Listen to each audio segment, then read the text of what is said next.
This is artist Dennis Pendleton. I'm here in my Denver studio, and today I'm going to show you how to paint an apple.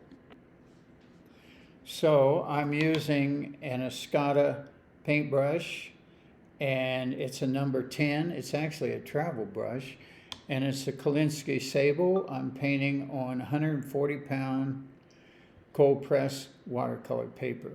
I have several different reds on my palette, so I'm going to start with cadmium red. And when you're painting something like this, it's best to start inside the apple instead of simply outlining it and then filling it in.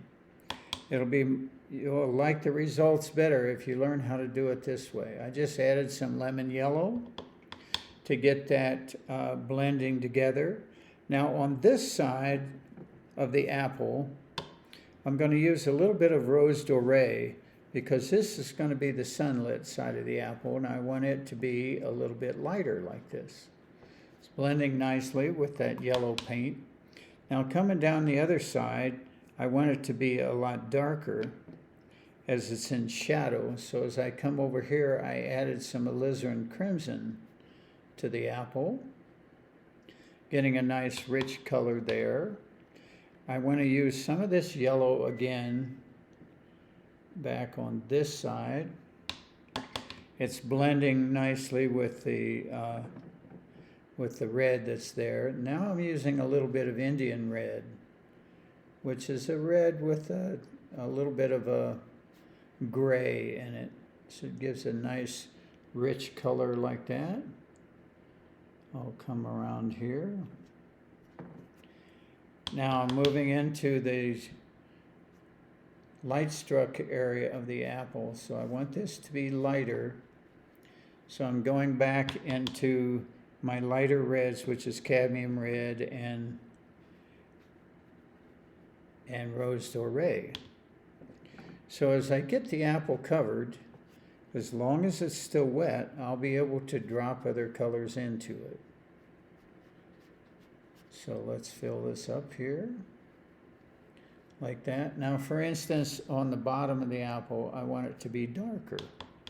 So I'm going to use some cadmium red. This time I'm going to put some mineral violet in it, which makes a nice, rich, deep, dark red, just like that. And because that's wet there, the colors are still wet, it'll blend nicely the way I want.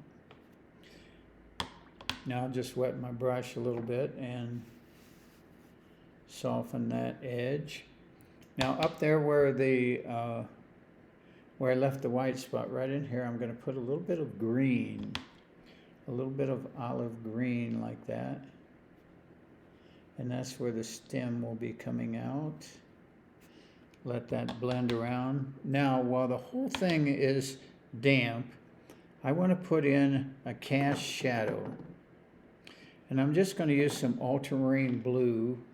The sun's coming across this way, so the cast shadow will go like that. And I wanted to get that down now because I want some of the color from the apple to bleed nicely into the cast shadow, which is what it did. And over here, it turned into a dry brush stroke and softened that end of that brush stroke nicely.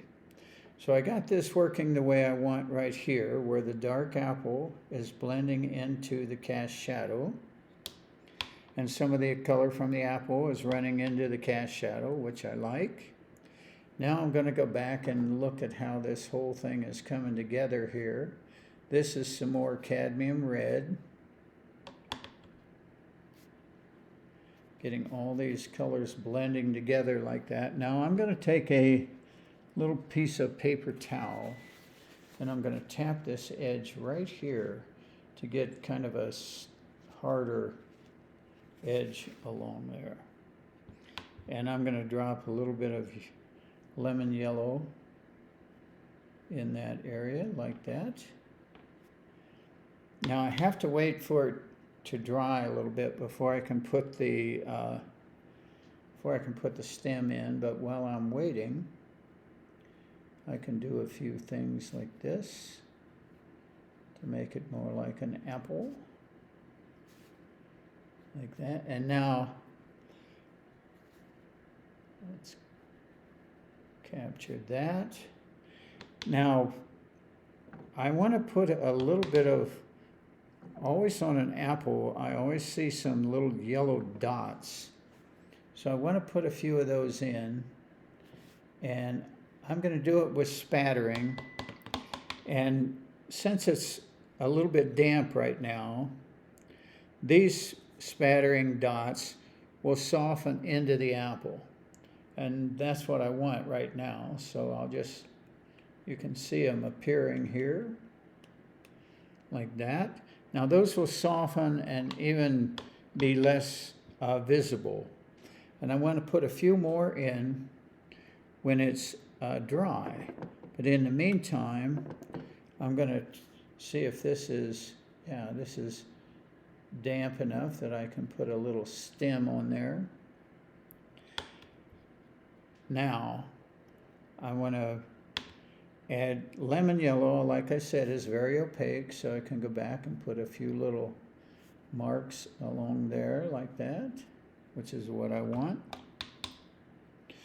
Now it looks like the sun is coming from this direction, moving across the light part of the apple into the darker parts of the apple. And I'm going to go back in with a little more of the very, very dark red, just along here. And it's still damp enough that I can blend this the way I want. Let's straighten that edge up there. Now, it's starting to resemble an apple the way I want. The rest is waiting for it to dry so I can put a few more spots on it. Parts of it are dry, so I think if I do this, they might show up a little bit. That's what I want. So there it is. That's okay. When? This is artist Dennis Pendleton. Just painted an apple, and you can look me up on my website, DennisPendletonStudio.com. So hit the like button, follow me on YouTube, and keep on painting.